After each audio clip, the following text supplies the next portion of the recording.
Closed captioning brought to you by the Notaries Public of BC.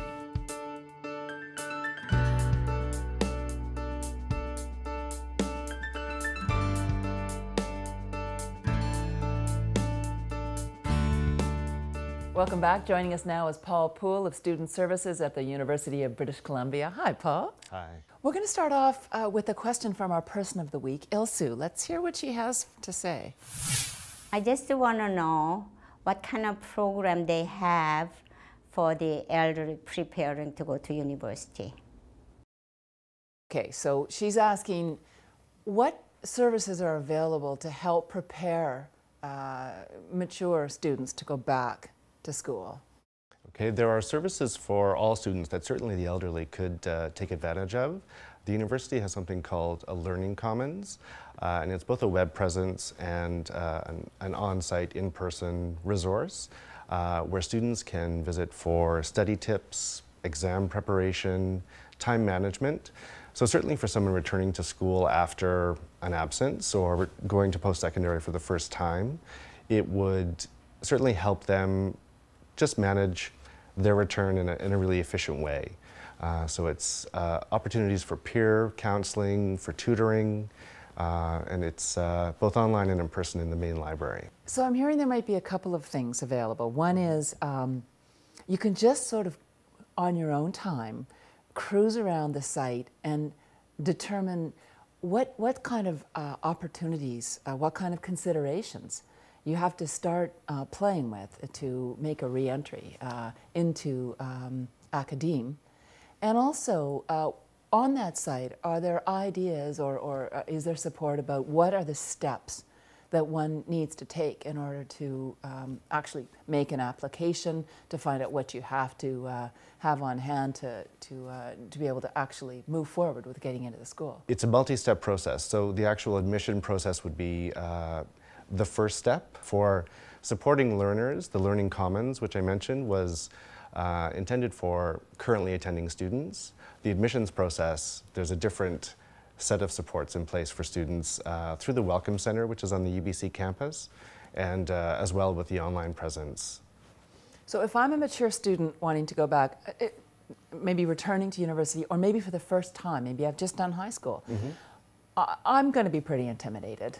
So are there some hand-holding opportunities in place? Maybe instead of a website, going and seeing a human, or just, you know, really starting from square one. Yeah, there are. So in the Welcome Center on the UBC campus, we've got a team of UBC student recruiter advisors. They can meet with students on a drop-in basis, and after speaking with the student, determine the best goal for the student moving forward.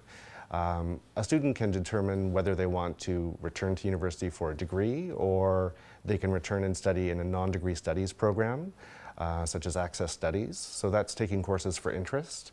You can take 1 or 2 courses, determine what your area of interest is, and then if you choose to proceed, you could then apply to a degree program. And is the cost a big factor if you're doing one versus the other? The cost is the same. So up until 65, the age of 65, students across the board all pay the same tuition fee and student fees. After 65, students are not assessed tuition or student fees, so it is free. You must have like a stampede of mature students wanting to take advantage of that. Not as many as you would think.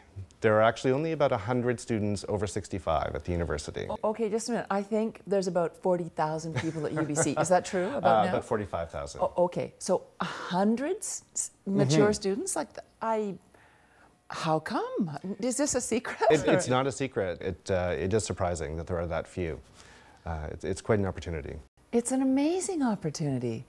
All right, so it's possible then to go back and actually you can just go and audit a course, or you can take a full degree, and after 65, that's free. And you only have 100 students right now, approximately, who are doing that. All right, this is a call to action. That's great.